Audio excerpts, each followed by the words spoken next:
চলেছিল নতুন একটা ভিডিও নিয়ে। তো কালকে রামায়ণের অফিসিয়াল অ্যানাউন্সমেন্ট এসে গেছে এবং কালকে রান টাইম তারা বলেছে এবং তাদের যে একটা টিজার আসবে সেই কথাও তারা বলে দিয়েছে। তারপর থেকে সোশ্যাল মিডিয়া জাস্ট ব্লাস্ট হয়ে গেছে। সবাই বলছে যে এতে কি মানে সানি দেওয়ালকে দেখা যাবে, রণবীর কাপুরকে দেখা যাবে, ইয়াসকে দেখা যাবে, সাই পল্লবীকে দেখা যাবে। তো এই নিয়ে কিন্তু পাগল পাগল অবস্থা হয়ে গেছে গোটা সোশ্যাল মিডিয়াতে। তো সব তোমাদের বলবো, তার সাথে অফিসিয়াল কিছু আপডেট এসেছে এই সিনেমা নিয়ে, তো সব তোমাদের বলবো। তার আগে যারা চ্যানেল নতুন আছে অবশ্যই চ্যানেলটা সাবস্ক্রাইব করে লাইক কিন্তু অবশ্যই দেবে। তো অফিসিয়ালি রান টাইম কিন্তু সিবিএফসি থেকে রিপোর্ট চলে এসেছে। তারা একটা কন্টেন্ট সিবিএফসির কাছে পাঠানো হয়েছিল এবং সেটা অ্যাপ্রুভ হয়ে গেছে এবং 2 মিনিট 34 সেকেন্ডের কিন্তু একটা টিজারের রান টাইম বলা হয়ে গেছে এবং তারপর থেকে কিন্তু সোশ্যাল মিডিয়া সবাই বলছে যে আমরা তো এটা জানি, মানে এটা কবে আসবে। তো কবে আসবে দেখো, এটা 1 মেই আসার কথা ছিল।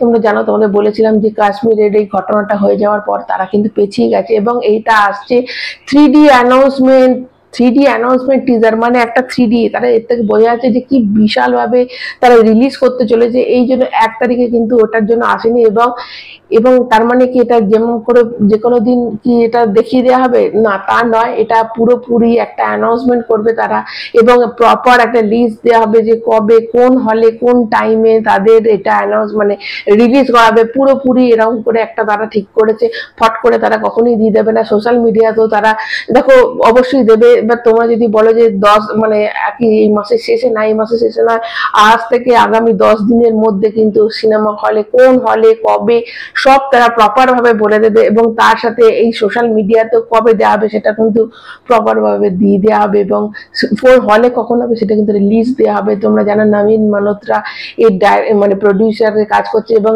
এখানে তোমরা যদি এখন বলো যে কাকে কাকে দেখানো হবে, সবাই কি কি দেখে নেবে এত বড় রান টাইম, তার নয়। এত বড় রান টাইম হলেও এখানে কি দেখা যাবে, লোকেশন দেখা যাবে, ভিজুয়ালাইজেশন আমাদের দেখাবে কত বড় মাপে শুটিং হচ্ছে, কি বিশাল লোকেশন ঠিক করা হয়েছে।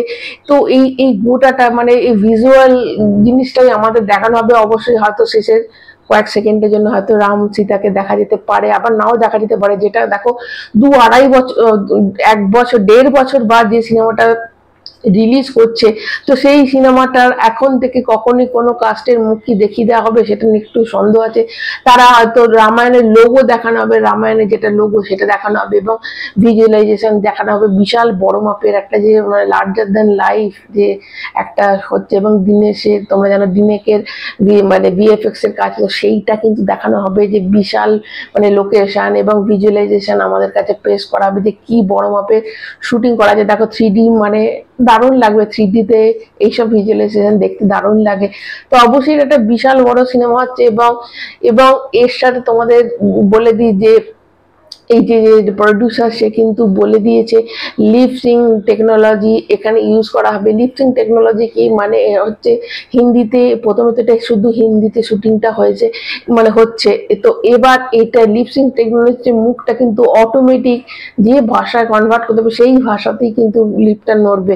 তো এটা একটা বেশ ভালো সাইন। এটা শুধু এই সিনেমার ক্ষেত্রে নয়, যদি এটা পুরোপুরি সফল হয়ে যায় তাহলে আগামী যে প্যান ইন্ডিয়া সিনেমাগুলো হচ্ছে তাতে দুবার করে বা 3 বার করে কোনো লিপসিং করার দরকার নেই। এই লিপসিং টেকনোলজিতে এই সিনেমাকে চাইনিজ, ফ্রান্স, জার্মান প্রভৃতি ভাষায় কিন্তু রামায়ণকে করা হচ্ছে। তো এটা তোমরা ভাবো, দেখো যেটা আমরা ভাবছিলাম যে ফার্স্ট ডে 300 কোটি টাকা, কিন্তু এখন এটাকে অনেক বড় করে ভাবতে হবে এবং ভাবতে হবে যে পুজোর সময়, নেক্সট ইয়ার পুজোর সময় যখন রিলিজ করছে, দিওয়ালিতে যখন রিলিজ করছে সিনেমাটা, তখন তার সাথে যদি জার্মান, তার সাথে যদি ফ্রান্স, চীন, তো এই জাপান, এই সব ভাষায় যদি রিলিজ করা হয় তাহলে কি box office world wide collection কোন জায়গায় গিয়ে দাঁড়াবে, ফার্স্ট ডে কালেকশন তোমরা নিশ্চয়ই বুঝতে পারছো। তো এই সিনেমাটাকে কিন্তু সেই হিসাবে দেখো সবাই এখন বলছে যে মানে সব থেকে ভালো সিনেমা কোন সিনেমাটা হবে, তো সব থেকে সবাই বলছে SSMB 29, কেউ বলছে স্পিরিট, তো কেউ বলছে যেটা